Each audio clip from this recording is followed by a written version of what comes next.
Hola, ¿qué tal? Mi nombre es Mariano Volpacchio y soy especialista en diagnóstico por imágenes. En la próxima charla me referiré al rol que tiene la resonancia magnética en el estudio de la próstata y en particular del cáncer de próstata.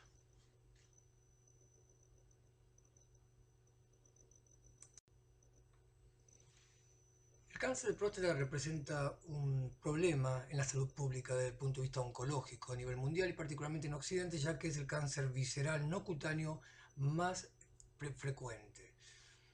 Depende para su desarrollo y crecimiento de receptores androgénicos, lo que no equivale a decir que en realidad siempre depende del estímulo de testosterona. Por eso existen cánceres de próstata que son resistentes a la castración, porque estos receptores androgénicos que están situados a nivel nuclear también pueden ser activados por algunos factores de crecimiento que actúan como agonistas, independientemente de la dehidrotestosterona. Es un cáncer que suele ser con bastante frecuencia multifocal y tiene una dificultad en su manejo clínico, ya que su espectro biológico es muy amplio y oscila desde un cáncer totalmente inocente, de curso indolente, que probablemente no va a impactar en la expectativa de vida del paciente, a formas letales, que son precisamente las responsables de la alta incidencia de cáncer a nivel mundial. Por lo tanto, su pronóstico es muy variable. De ahí que se ha dicho históricamente que a determinada edad algunos pacientes se mueren con el cáncer de próstata y no del cáncer de próstata. Afecta a las distintas porciones de la glándula con una frecuencia variable. Los más frecuentes se sitúan en la zona periférica, un 70%, y los restantes lo que se sitúan en lo que globalmente denominamos la glándula central, considerando en forma combinada a la zona transicional un 25% y a la zona central un 5%.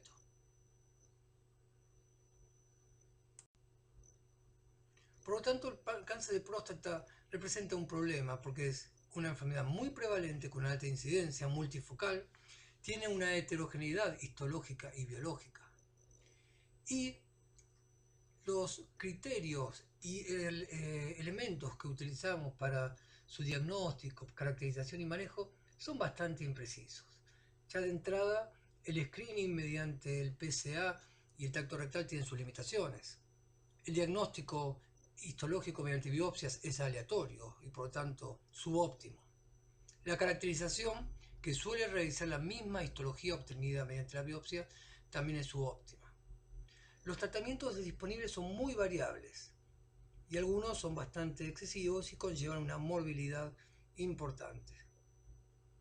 Y las herramientas de las que disponemos para el monitoreo post-tratamiento son bastante limitadas.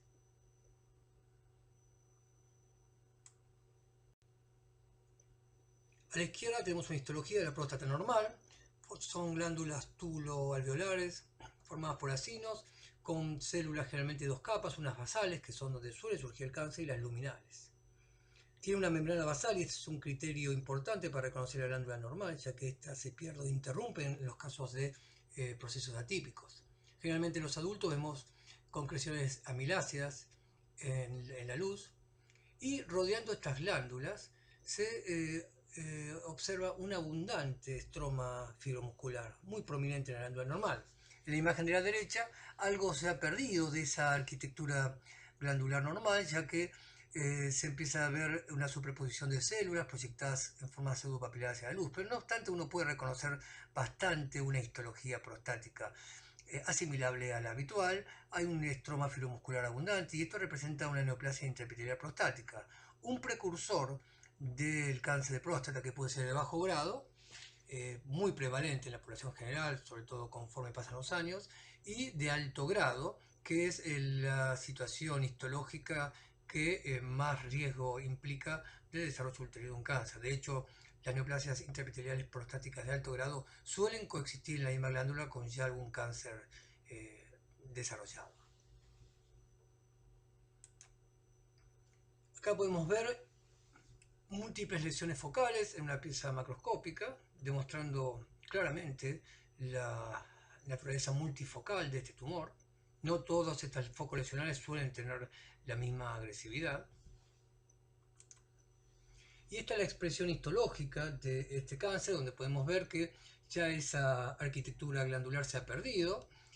Yo no soy patólogo y soy quizá un amateur en la interpretación, pero claramente se ve que esa disposición no es la normal, no se reconocen las luces características ni las doble capa, ya hay nucleolos prominentes, tampoco hay membrana basal y el estroma fibromuscular ya no es una característica tan distintiva de este corte. Dijimos que las técnicas de screening son bastante limitadas. Actualmente se considera en general como valor de corte normal del PSA un valor de hasta 4 nanogramos por mililitro. Pero usando este valor de corte, el método es insensible, ya que un porcentaje importante de los cánceres no pueden detectarse. No es de extrañar que haya pacientes que tengan un PSA normal pese a albergar un cáncer y se caracterizan por no ser secretantes de PSA, donde adquiere relevancia el tacto rectal para tratar de detectar esta pequeña población de pacientes que muchas veces son cánceres agresivos. Y además es inespecífico, porque en muchas situaciones clínicas no neoplásicas se produce una elevación por arriba y a veces muy por arriba de ese valor corte de 4 nanogramos, y las clásicas tan prevalentes en la población añosa son la prostatitis crónica y sobre todo la hiperplasia prostática benigna. Cuanto más grande la glándula, más probable que produzca más PSA, y por lo tanto no siempre esto implica un cáncer. El tacto rectal se sabe que es limitado, depende de la experiencia y habilidad del observador y por lo tanto hay una variación entre los distintos observadores y solo puede detectar los cánceres posteriores alojados en la zona periférica, pero no los de ubicación más anterior.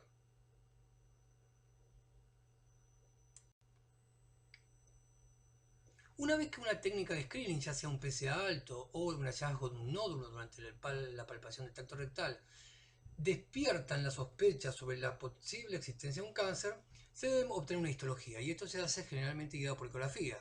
Vale decir que en realidad el gran papel de la ecografía casi se limita a la guía para obtención de muestras histológicas o eventualmente la guía para maniobras terapéuticas de tipo ablativa. En general, como una técnica de diagnóstico hoy se considera que no es útil, a pesar de que puede detectar cánceres, ¿no? Pero ¿qué pasa con la biopsia transrectal? Es muy limitada, porque consiste en un muestreo aleatorio, casi exclusivamente en la zona periférica, donde, como dijimos, ocurren hasta un 70% de los cánceres. Es muy curioso que una enfermedad tan prevalente tenga como método de detección uno tan impreciso, ¿no? A nadie se le ocurriría a ciegas biopsiar el pulmón, o el hígado, o la mama. Y acá lo hacemos en la próstata, y en esa detección sustentamos nuestros diagnósticos y posteriores manejos, ¿no?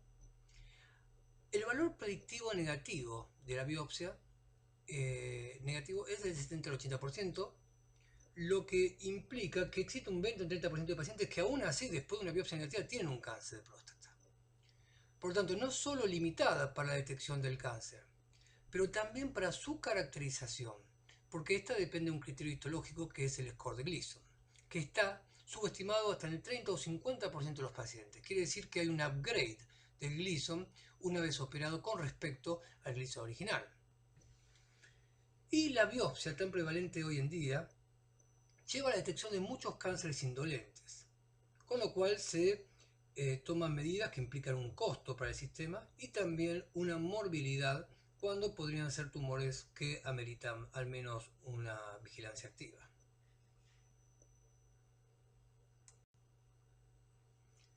Actualmente, en general, la biopsia se lleva a cabo mediante 12 de 16 tomas, nuevamente aleatorias, ubicadas en las tres porciones, base, medio glandular y pico, y generalmente medial y lateral.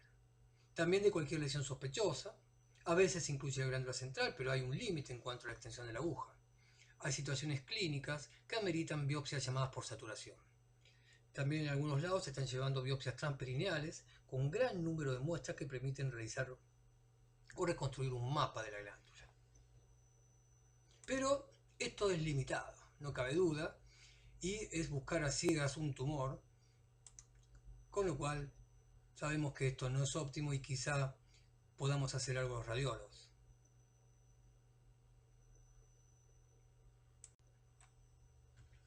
El empleo del PSA ha tenido un impacto en el diagnóstico del cáncer de próstata y, pese a las críticas sostenidas actualmente y la controversia que suscita, ha impactado también la sobrevida de los pacientes. En el gráfico a la izquierda se puede ver un pico que corresponde al aumento de incidencia del cáncer de próstata que coincide cronológicamente con el comienzo de la utilización clínica del PSA.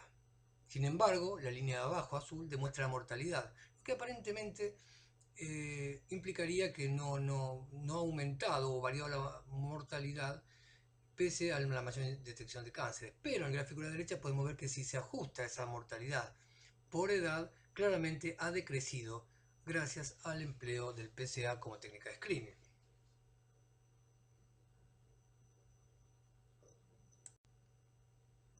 Una vez diagnosticado con las limitaciones que tenemos mediante la biopsia del cáncer, el patólogo lo caracteriza histológicamente, lo cual refleja una potencial agresividad biológica.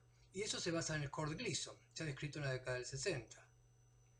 Consiste en un score de diferentes grados, que son 5,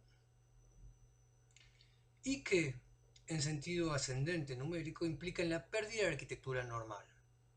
En un Gleason grado 1, el aspecto histológico casi concuerda con el de una glándula normal, mientras que en un Gleason grado 5 la arquitectura glandular normal ya no es reconocida. Y esto no solo ocurre a nivel de histoarquitectura, sino también los cambios citológicos que se ven.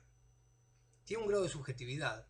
Y sumados estos 5 valores, los dos más prevalentes, se obtiene el score, que por lo tanto consiste en un valor que va de 2 a 10. Pero la amplia mayoría de los cánceres de próstata diagnosticados hoy en día van de 6 a 10. 6 lesiones de bajo grado, 7 intermedio y de 8 para arriba lesiones muy agresivas. Prácticamente no se diagnostican score de Gleason menor de 5.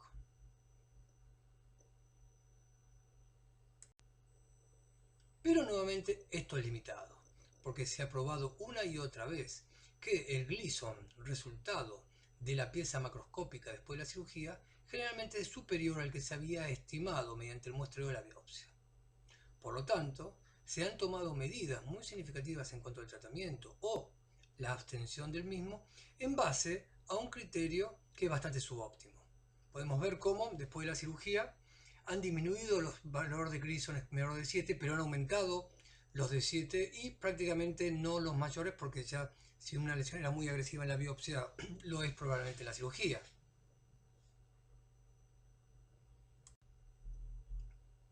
El tratamiento del cáncer de próstata es muy variable. Podemos ir desde la vigilancia activa, sobre todo en pacientes con poca expectativa de vida o con muchas comorbilidades. Esto se basa en criterios muy rígidos y en un seguimiento mediante biopsias semianuales. Acá las imágenes pueden tener un impacto, no hay lugar a dudas. No está muy claramente estandarizados los criterios bajo los cuales comenzar a hacer un tratamiento una vez que una biopsia nota un cambio en el volumen de la lesión o sobre todo en el score de Gleason. Podemos tener la cirugía, que es la clásica curativa, prostatectomía radical, que puede ser típicamente abierta, laparoscópica, robótica, perineal. Y después, para la enfermedad avanzada, más allá del límite de la cápsula, hay terapias más de tipo paliativas, la radioterapia en sus formas radioterapia externa, inmunomodulado, braquiterapia, y ya la enfermedad francamente avanzada requiere otras terapias aún más paliativas como el bloqueo hormonal o castración química y la quimioterapia y en estos últimos tiempos las vacunas. Es muy variable, es un espectro amplio que en realidad, y la idea actual, es adaptarlo a cada enfermedad y a cada paciente.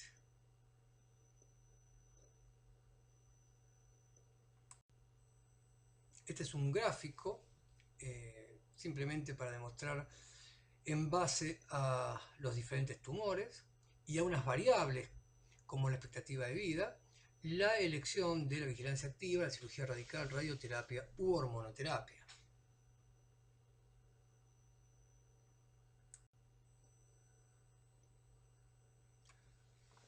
Lo que surge habitualmente como un gran dilema en el manejo de los pacientes con cáncer de próstata es que no hay duda que el screening con la posterior biopsia lleva un sobrediagnóstico y un consiguiente sobretratamiento. Se tratan tumores de más, se tratan pacientes de más. Estos pacientes con enfermedad de bajo grado se curan casi siempre, pero se ha estimado que se necesitan tratar 48 pacientes para salvar una vida. El tratamiento no es inocente, es bastante agresivo, trae sus complicaciones potenciales, como la incontinencia urinaria o la disfunción eréctil. Pero no solo existe un sobrediagnóstico y un sobretratamiento, sino también un subtratamiento, aún hoy en día en la era del PSA. Y recordemos que hay tumores muy agresivos que tienen una tasa de duplicación del PSA de tal velocidad que implica una expectativa de vida bastante corta, similar a cualquier otro de los clásicos cánceres agresivos como puede ser el cáncer de pulmón. Por lo tanto, el objetivo es no tratar a aquellos que no tienen que ser tratados y llegar a tiempo, caracterizar y darle la terapia indicada al paciente que está verdaderamente en riesgo. Nuevamente, las imágenes probablemente en estos años venideros tengan su papel en estos dilemas. En la imagen de arriba a la derecha tenemos un cáncer muy inocente desde el punto de vista histológico, de muy bajo Gleason, mientras que el de abajo es una lesión totalmente indiferenciada, prácticamente imposible desde el punto de vista histológico reconocer una arquitectura normal. Obviamente las conductas a seguir en uno u otro caso difieren mucho y las consecuencias también, por lo tanto tenemos que ir tras el pez gordo. Esto de una búsqueda aleatoria y tratar a todos por igual, la verdad que ya no tiene más sentido. Repasar un poco la anatomía. La próstata ha sido dividida clásicamente por McNeil en zonas con distinta composición histológica, distinta disposición ductal, también una distinta función y naturaleza embriológica. La zona periférica es posterior y lateral, es la más abundante en los pacientes jóvenes y va decreciendo conforme se hipertrofia la glándula central. La glándula central comprende una pequeña porción periuretral que es la zona transicional y arriba, en la base y posterior, la zona central que rodea a los conductos eyaculadores. Por delante, el estroma fibromuscular anterior. En la vista de la derecha sagital podemos ver la estrecha relación con el reparo anatómico típico que es la uretra. Con el paso de los años, la zona transicional crece y lo hace a expensas de la zona central, que llega un momento que no puede reconocerse como tal, y también a expensas de la zona periférica, que se ve adelgazada.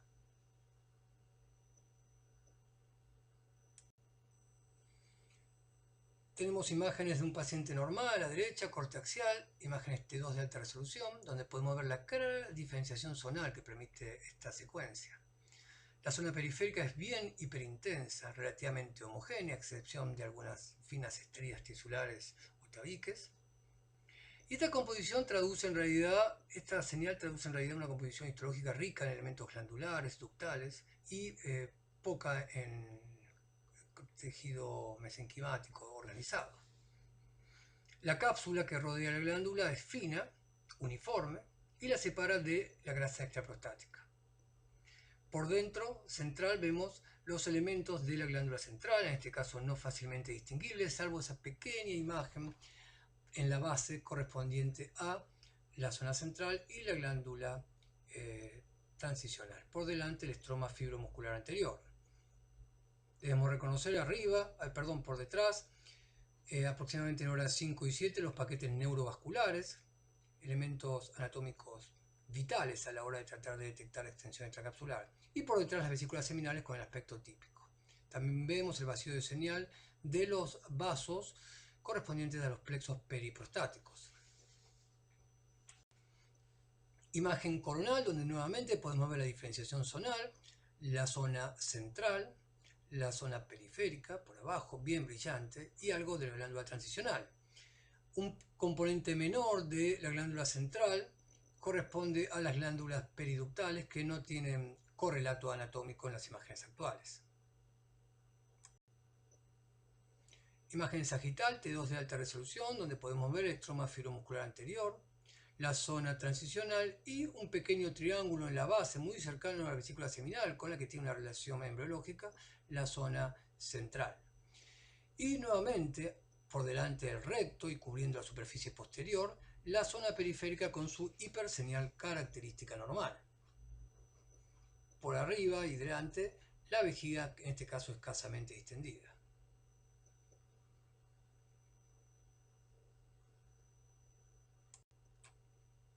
El protocolo que empleamos habitualmente consiste en un estudio morfológico basado en imágenes T2 de alta resolución en los 3 planos, un corte de 3 milímetros. Tratamos de lograr un voxel pequeño sin pagar un tributo por ello en la relación señal-ruido. Una buena resolución en plano es muy importante. Algunos autores prescinden de la imagen sagital, pero en algunas instancias es bastante útil. Y además del estudio morfológico en T2, el estudio funcional, que consiste en las secuencias de difusión, el estudio dinámico tras la administración de un bolo de gadolinio y la espectroscopía.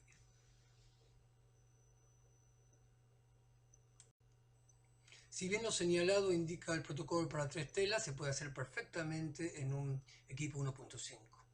Y también existe una tendencia actual en varios centros importantes del mundo en el empleo solo de bobinas de torso o cardíaca de superficie y no el empleo de la bobina endorrectal, que es costosa, difícil de tolerar para el paciente y difícil liberar de artificios, sobre todo en el 3 telas. Entonces, para la detección de tumores uno puede no emplear. Para la caracterización de la extensión, la detección de la estratificación, de la extensión extracapsular es otra historia, porque ahí necesitamos toda la resolución espacial que podamos lograr merced a la mayor señal que nos proveen los sistemas de alto campo. El estudio puede durar 45 minutos, podemos prescindir de algunas cosas, cada cual lo adapta a su práctica y a sus conveniencias. Como les decía, estudio morfológico, fundamentalmente secuencias T2 de alta resolución en los 3 planos y también empleamos una secuencia T1. Estudio funcional, secuencia de difusión, valores B altos. Nosotros tenemos 2 protocolos que usamos en el mismo paciente, 2 valores B de 0 y 2000 con un estudio dedicado, con FOB chico y tratando de lograr más NEX, y uno más estándar para valorar toda la pelvis, que consiste en 3 valores 0, 800 y 1600. El estudio dinámico para evaluar determinadas variables y la espectroscopía, que trata de determinar un perfil metabólico que sugiera qué está ocurriendo en esa glándula. Esto es un estudio multiparamétrico.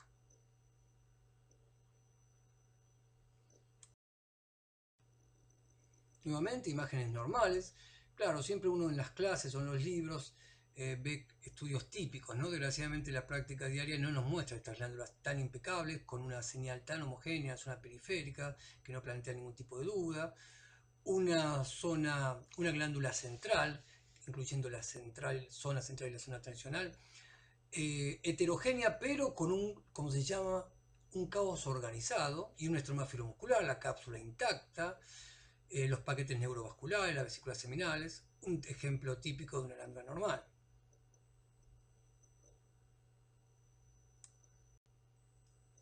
La difusión, a la izquierda del mapa, normalmente existe más restricción en la glándula central que en la zona periférica. Y el estudio dinámico, donde podemos ver el refuerzo progresivo a lo largo del tiempo, generalmente más acentuado en la porción central de la glándula y en general menos intenso en la glándula periférica, aunque esto es variable dependiendo de la edad y de algunas situaciones coexistentes como puede ser la prostatitis. En base al estudio dinámico se puede evaluar múltiples parámetros que pueden actuar como biomarcadores de lo que ocurre a nivel de la microvasculatura, reflejando los cambios de la angiogénesis propio de los cánceres, en este caso el de próstata.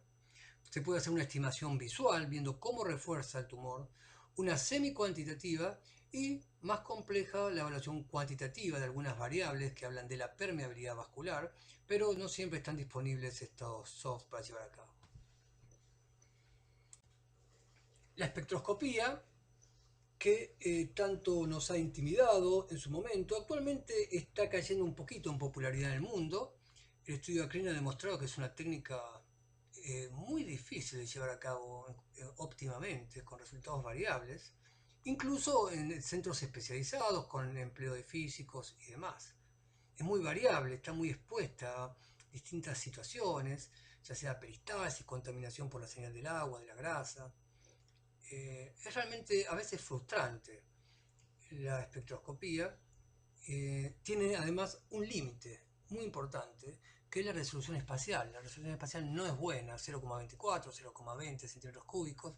No es la ideal ni para la detección, pero menos aún para la estadificación de la extensión extracapsular. Por lo tanto, si uno puede hacer la espectroscopía, bárbaro. Pero recordemos que lleva su tiempo, 14-15 minutos, dependiendo del equipo. Puede fallar y hemos desperdiciado 14 minutos vitales en una práctica muy ocupada. Los propulsores de la espectroscopía dicen que el resultado de esta técnica depende de la agresividad del tumor, y eso es obvio, ha sido demostrado múltiples veces en la literatura. Tumores de bajo Gleason pueden no tener perfiles espectroscópicos patológicos, que significa aumento de la colina y pérdida del citrato, que es un marcador del tejido glandular normal prostático.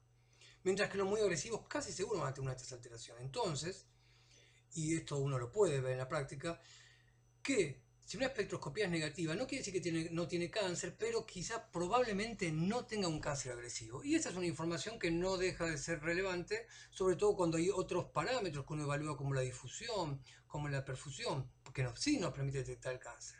Pero esa valoración de la agresividad es bastante relevante, sobre todo cuando se aspira a algunas conductas expectantes o cautas, como es la vigilancia activa.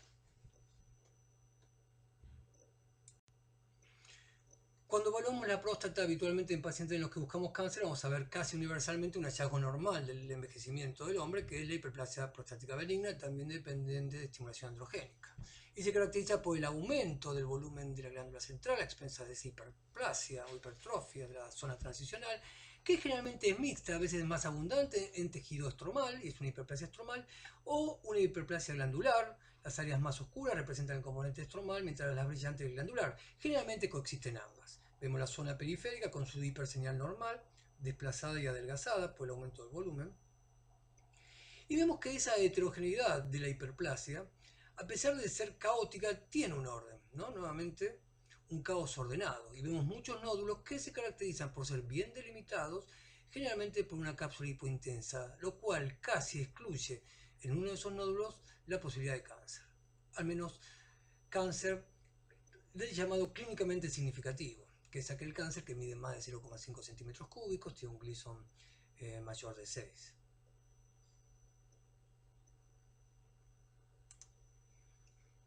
Acá podemos ver el coeficiente de difusión aparente, donde no hay áreas de restricción en esta próstata hipertrófica. Y ahora sí nos adentramos, pese a todo el tiempo que ha pasado, a la evaluación y algunos ejemplos de la resonancia magnética multiparamétrica en el cáncer de próstata.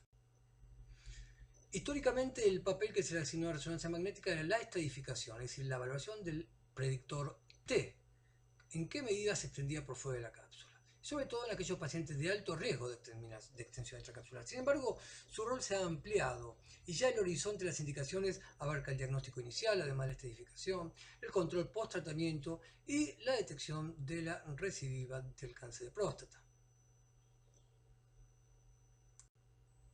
Históricamente, el algoritmo es el siguiente: una alteración del PSA o del tracto rectal conducen a la biopsia, que permite detectar un cáncer de próstata, y en base a su caracterización el paciente se estadifica y va al tratamiento o a la vigilancia activa. Después vamos a ver qué ubicaciones podemos tener para resonancia magnética a lo largo de este camino diagnóstico y terapéutico.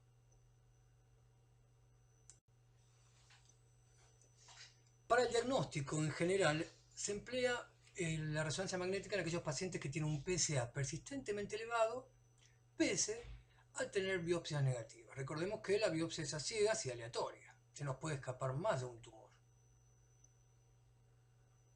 No solo queremos diagnosticar que exista un cáncer de próstata como hace la biopsia, sino también localizarlo. Y esto es importante porque históricamente no importaba dónde estaba el cáncer. Listo, hay cáncer, se saca la glándula. Acá no hay terapia de resección parcial, ¿no? Se saca donde está y después se verá si hay otros focos y se lo caracteriza.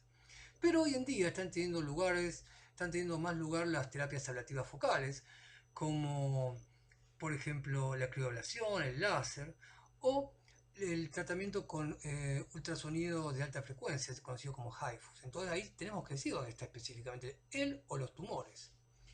Y además el diagnóstico incluye también la caracterización, ver en qué medida podemos aproximarnos a predecir la agresividad que puede tener ese tumor, estableciendo un paralelo con lo que sería su score de Gleason. Por ejemplo, paciente con biopsias negativas, PSA de 10, un valor alto, imagen arriba, a la izquierda, T2 axial, un foco hipointenso en la zona periférica, contacta la cápsula, pero esta parece indemne, así como también lo están los paquetes neurovasculares, la misma imagen en el plano sagital y el plano coronal, que nos ayudan a colocalizar y a ubicar la lesión en la glándula, en este caso ubicada a nivel medio glandular de la zona periférica medial del lado derecho.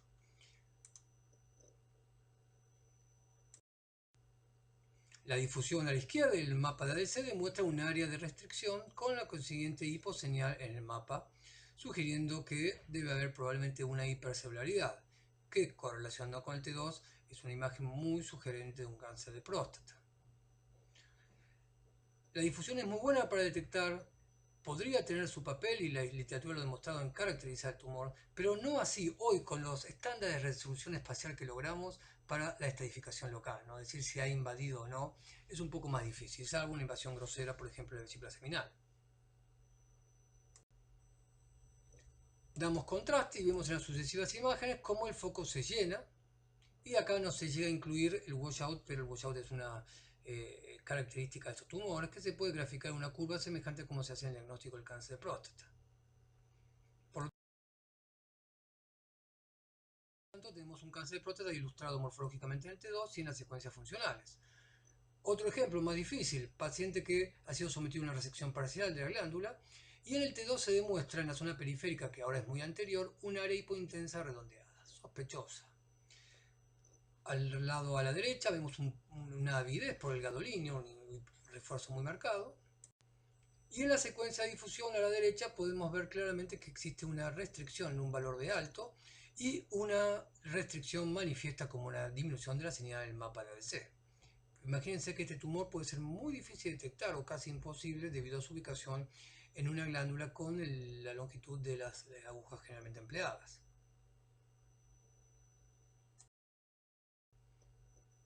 Otro ejemplo de una lesión muy difícil, es muy anterior, pese a que está ubicada en la zona periférica. Noten cómo la señal brillante normal de la zona periférica facilita el reconocimiento de los tumores. Por tanto, el T2 es sensible para detectar el cáncer, pero como veremos después no es específico. Esta lesión es muy sospechosa, bien hipointensa, la vemos en axial, sagital y coronal. Restringe en la difusión.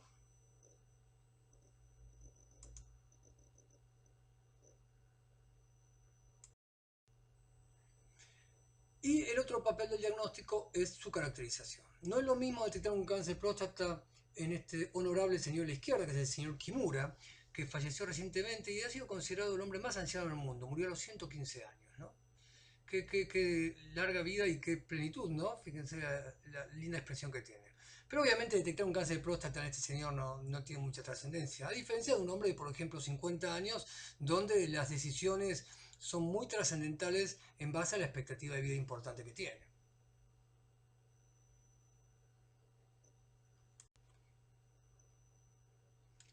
Y hay un diagnóstico, hay un impacto en el diagnóstico del cáncer de próstata. Acá vemos la lesión que habíamos visto antes, hipointensa en la zona periférica, bien anterior, casi imposible de detectar en biopsias de rutina, el mapa de ADC, el refuerzo, la curva del refuerzo que es más plana, mesetada que descendente, pero bastante sugerente en este contexto y con la evaluación de los otros parámetros de un cáncer. Y la espectroscopía que demuestra que el citrato está presente. El citrato es un marcador de glándula normal, de glándula prostática normal, pero también está aumentada la colina. La colina nos sugiere síntesis de fosfolípidos, recambio de membranas. No siempre su presencia es patológica, porque existe colina en determinadas formas químicas, pero su aumento está claramente asociado a el crecimiento celular, a la reproducción y a la agresividad de un tumor, ¿no? Sin embargo, no es tanto la elevación del pico lo que sugiere que este tumor es no agresivo y que eventualmente podría ser pasible de un manejo más expectante o al menos no tan agresivo como una cirugía radical.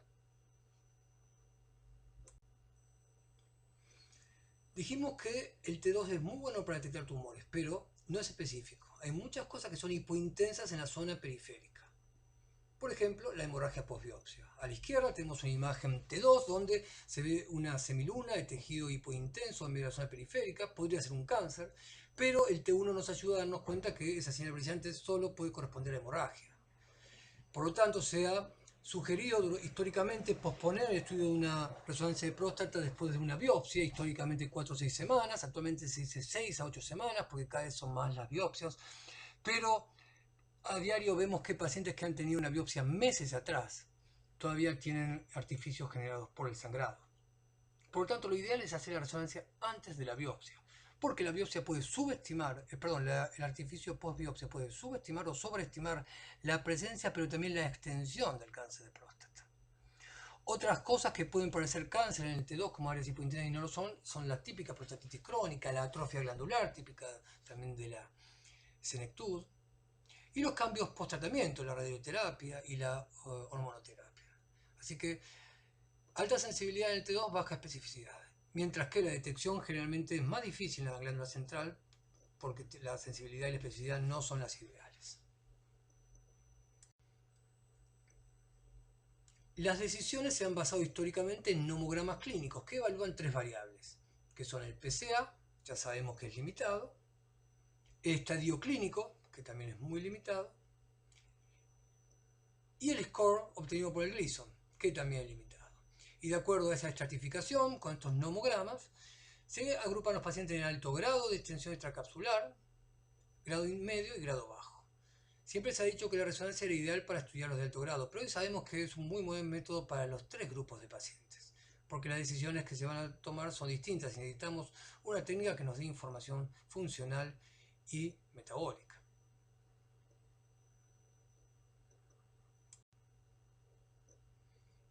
Paciente con aumento del PSA, lesión hipointensa, zona periférica, medial del lado izquierdo, medio glandular cerca de la base, lejos de la cápsula, la toca, pero no hay ningún signo de extensión extracapsular. En la difusión arriba podemos ver la clara restricción. Esto nos confiere un componente de especificidad aún mayor y que supera las limitaciones del T2, ¿no? El mapa de ADC se ve, confirmamos la restricción y eliminamos la posibilidad de un efecto T2.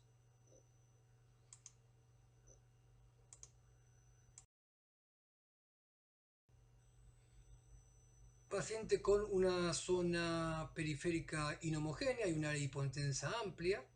La glándula central es heterogénea, pero lo esperable heterogénea. Podemos ver un tumor o una imagen sugerente, un tumor que es muy amplio, es muy grande en volumen. El volumen no se incluye en los nomogramas, pero es un factor importante predictor del pronóstico del paciente, pero no hay evidencia de compromiso capsular. Le hacemos el estudio con contraste y vemos el claro refuerzo intenso de este tumor.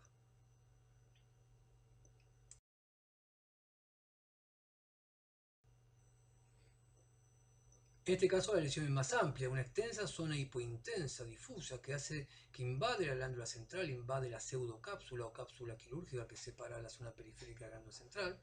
Claramente hay una transgresión de la cápsula hacia la derecha, envuelve y agranda el paquete neurovascular, oblitera el ángulo recto prostático. Invade hacia la derecha, estrías irregulares que significan invasión de la grasa, no hay duda que este es un tumor que se ha extendido más allá de los confines de la glándula, por lo menos un T3A, por lo tanto ya no candidato a la cirugía curativa. El plano coronal nos ayuda a localizar mejor tridimensionalmente y podemos ver en la imagen de la izquierda que la invasión también comienza a verse en las vesículas seminales. Nuevamente varios signos de extensión extracapsular claramente ilustrados. La difusión nos demuestra la lesión, el componente extracapsular con una restricción bastante evidente. Otro ejemplo de la utilidad para la invasión, obviamente cuando tenemos, como en este caso, todas estas metástasis óseas, probablemente no tengamos que poner tanto énfasis y energía en diagnosticar extensión extracapsular, porque ya de entrada es un paciente con una enfermedad sistémica. Pero no obstante podemos repasar claramente la pérdida de diferenciación zonal a expensas de este tumor hipointenso, difuso, infiltrante, que envuelve la vesícula seminal de manera tal que lo único que podemos reconocer de ella aquí, en la zona izquierda, es la escasa luz que le queda viable. El resto es todo un tumor que la compromete, que invade la fascia de Nonvilliers y que también invade claramente la grasa vecina. Una adenopatía, un ganglio muy sospechoso, probablemente una adenopatía, ha perdido su forma habitual y es algo heterogénea. Cuando tratamos de establecer la invasión extracapsular es muy importante la especificidad. Recordemos que en base a cómo rotulemos al paciente pasa de un T2 a un T3 y cambia su conducta y su chance de cirugía curativa o de otra terapia. Por lo tanto, tenemos que ser muy conscientes y no sobreestimar, ¿no? Tiene que ser muy claro los signos. En este caso, obviamente, son muy groseros, pero no siempre lo es tanto. Entonces, uno tiene que estar seguro y tratar de no sobrediagnosticar. En este caso, vemos la invasión ya no solo de la vesícula seminal ni de la grasa, sino del trígono vesical y múltiples adenopatías en las cadenas ilíacas, así como también lesiones innumerables escleróticas en la médula ósea.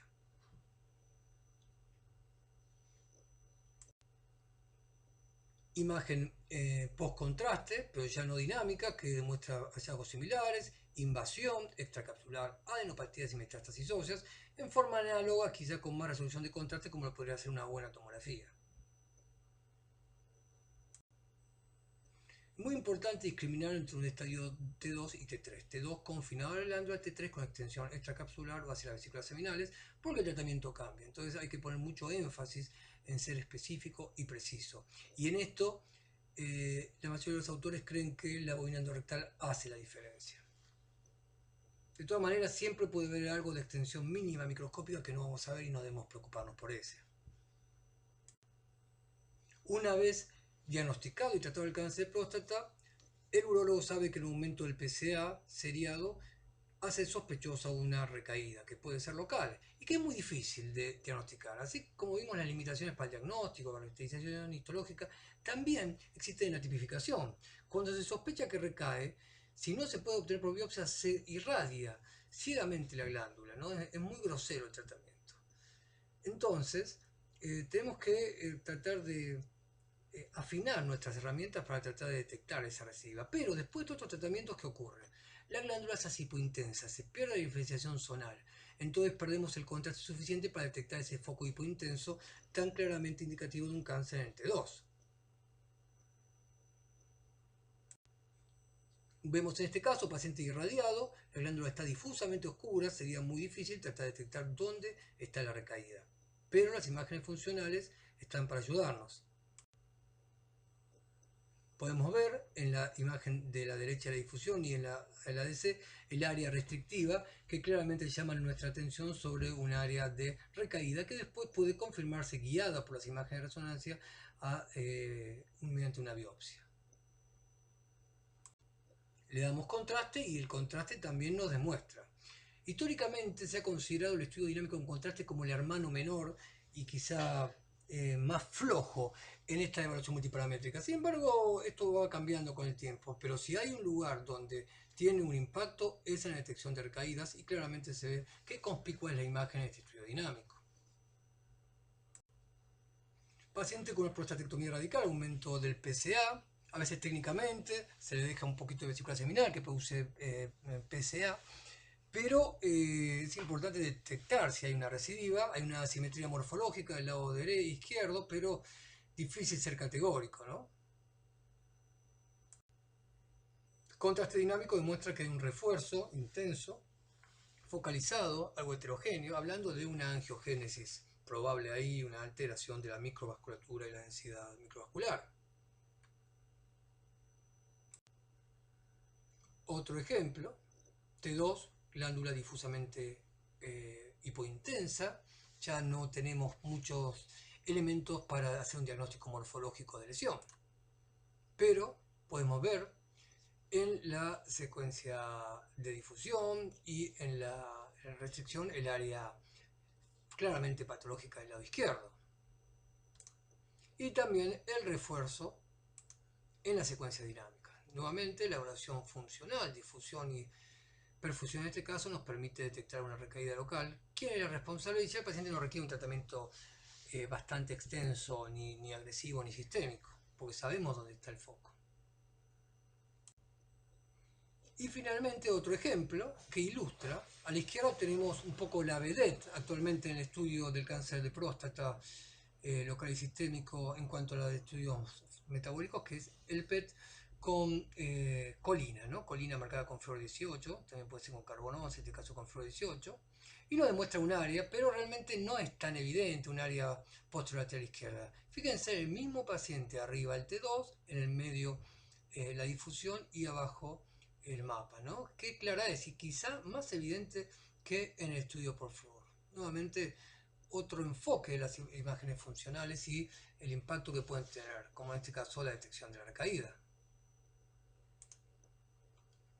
Imágenes dinámicas donde podemos ver también el intenso refuerzo precoz y el ulterior washout. Podemos hacer curvas y estimar distintos biomarcadores y obtener ahí la curva bastante característica. Para finalizar esta charla, que fue bastante larga, la utilidad de resonancia es en varios puntos del algoritmo o de la vía del manejo: la detección, la localización y la caracterización del tumor, su estadificación local, una indicación histórica, pero también monitorear después del tratamiento y sobre todo la detección de recidivas una vez tratadas. Esta era la vía diagnóstica inicial y vamos a ver dónde podemos ingresar a resonancia antes de la biopsia para saber si tiene o no cáncer, antes de taladrar con agujeros al paciente. Una vez diagnosticado, en varios sitios, para caracterizarlo histológicamente y ver si puede ir a vigilancia activa, para estadificarlo localmente y ver a qué tratamiento va, si es un T2 o un T3, y para seguirlo en aquellos pacientes que han sido elegidos o ellos han elegido la conducta expectante. Y también la evolución posterior al tratamiento.